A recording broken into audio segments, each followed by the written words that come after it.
Bojo, Wabananongo Kwendas Nakaz, Wabazashi and Dodem, Anishinaabe Kwayandao, Batchewana and Donjaba Niso Madewian.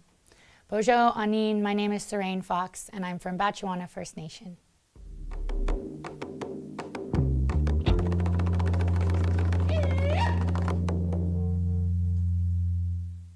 I'm one of the hosts of Future History, and I travel with Chris to sort of help him discover his own culture, but also really meet incredible people and learn a lot about our culture and what's going on in our communities together. Future History was not only an important project for me, but it was a life-changing opportunity and project for me. Just the idea that there's so much movement, so much amazing things going on in our communities.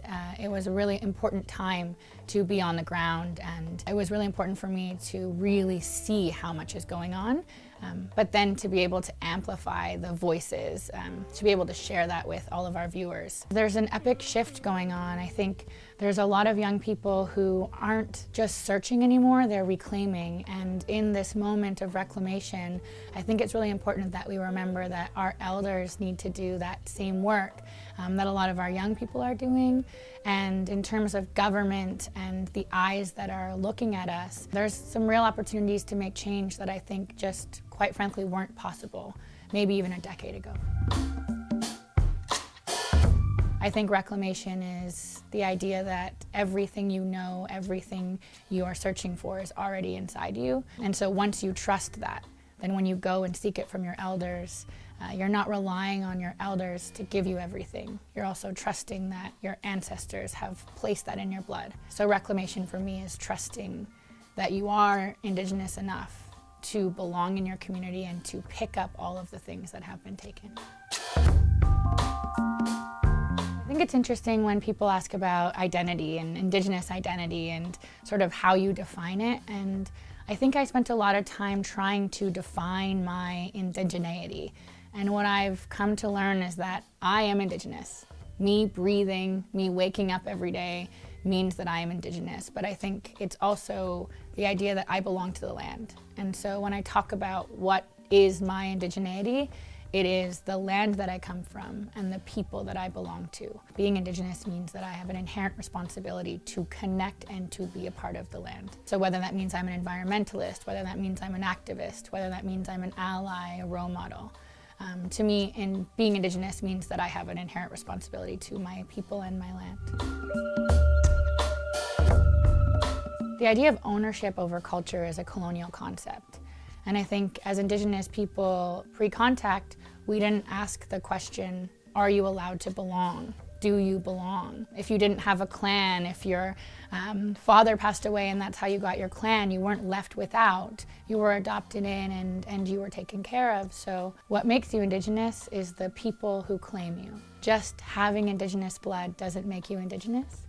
I think seeking out your people, seeking out your community, seeking out your own truth, that makes you Indigenous. So whether it's 1% or 100%, if you choose to belong and to seek out the community and they accept you, then your blood doesn't mean anything to me.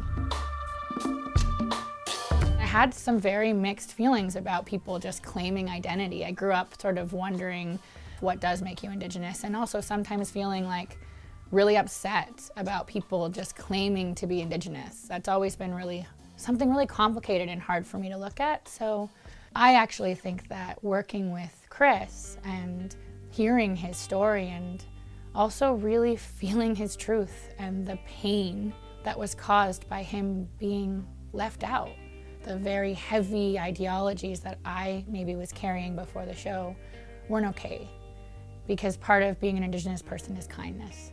And so if I hold on to these beliefs that are unkind and that hurt people, then how am I actually accessing my own Indigenous knowledge? Working with Chris and helping him reclaim and seeing what it does when someone gets to feel like they belong, seeing how they open up and their spirit shines, that's the future. That's how we're gonna heal ourselves. So working with Chris allowed me to heal those judgments I had, and hopefully will allow me to be a better role model, a better person for more Indigenous people in the future. To me, it's the idea that women have always been a part of the core of who we are. And that's not just for Indigenous people. I believe that women are at the center in all of the world and all of our life, because it is women who nurture and allow life to actually come into this world. So it is important to have men's roles and women's roles, of course, but without the physical body of a woman, life cannot go on. That also applies to the world. Without the physical body of a woman being empowered and in places of power and really living the roles that they were intended to have from those original instructions, that's how we restore the balance. So to me, rematriation is putting the power back where it belongs and lifting up life. We've forgotten the original instructions. We've forgotten how important life is. And when we renew women's roles, we remind ourselves that life is important. So for me, rematriation is the idea that we need to value life first, before all other things, before consumerism, before politics. It is the human body. It is new life. It is water. And so rematriation is the protection of life.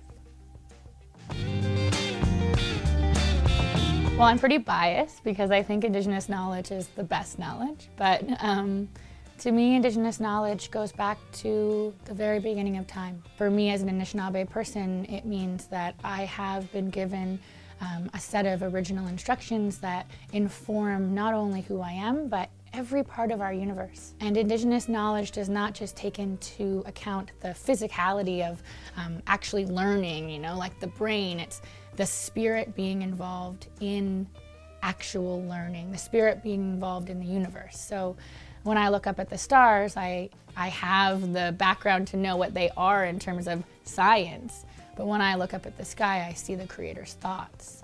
So for me, Indigenous knowledge is all of the things that we were given to interact and to thrive on this land. And we lost our agency when we were told that the knowledge that we carry was less than Western or less than colonial knowledge. And as we reclaim our physical beings, we also reclaim the idea that we have always known exactly how to interact with our world. And we have always known how to take care of each other. And so Indigenous knowledge is reminding ourselves that everything that we need, we already have. To me, as an Indigenous person, a settler is somebody who is foreign to this land, someone who has actually come in and settled in my territory. I don't have any real way of understanding what it was like pre-contact, because I've always had to be engaged with settlers, but in my wildest dreams, I actually like to imagine what it would be like without settlers. So now I try to think of a way that we could be allies, but growing up, I always thought of settlers as sort of being a foreign body that had taken over. But colonialism, when it comes in and settles and takes over, it allows people to believe that there was nothing there before. Settlers represent the idea that there was nothing before them. There was nothing before they discovered us. When you label people as settlers, then it becomes negative. And of course, we know that human beings are beautiful from every walk of life, but it's the act of colonialism, the act of assimilating, the act of genocide that makes settlers and the idea of settling a country a really negative thought to me.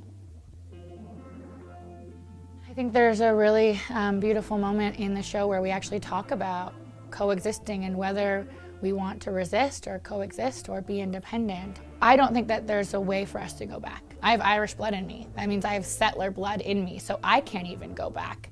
I can't even go back for my kids because that exists within me. I think there is no possible way to have a relationship without truth. And so until settlers really step up to the plate and acknowledge our complex histories, then I don't see there being a way forward.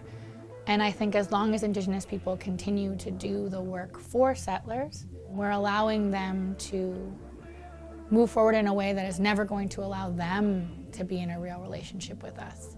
So I actually think we have to step back and allow settlers to do their work so that they actually have a way to move forward with us. Part of my learning from Future History has been about not blaming. I cannot blame everything that happened and everything that's happening in my communities on settlers, on white people. We all have to take responsibility for our relationships, for our thoughts, for the way we engage with the government, for the way that we engage with each other.